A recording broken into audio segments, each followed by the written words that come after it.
Takeaway number 3. How to be more productive. What's the difference between being effective and being efficient? Being effective is about doing the right things. Being efficient is about doing things right. To join the new rich and reach a 4-hour workweek, we must focus on the former.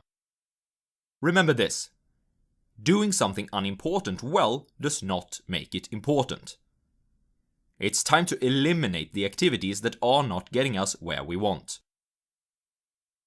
There are 2 great principles to keep in mind here: Pareto's law and Parkinson's law.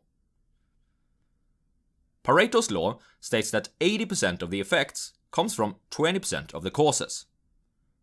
80% of company profits comes from 20% of the customers. 80% of results comes from 20% of effort and time. 80% of consequences stems from 20% of the problems, etc.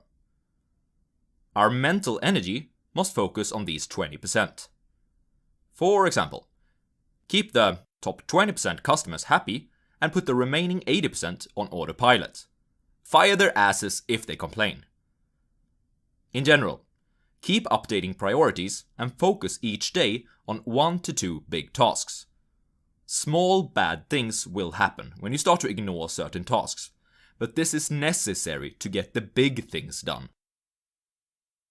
Parkinson's law states that a task will grow in perceived importance and complexity in proportion to how much time that is allowed for its completion. Jeez, I've got to become better at this myself. I've had days when I've built a whole website in one day, but I've also had days when I search for flight tickets for a whole day, without even booking one. It's all about deadlines.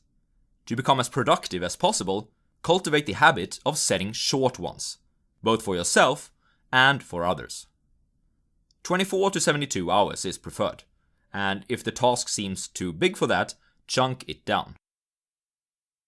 This is closely related to the student syndrome, by the way.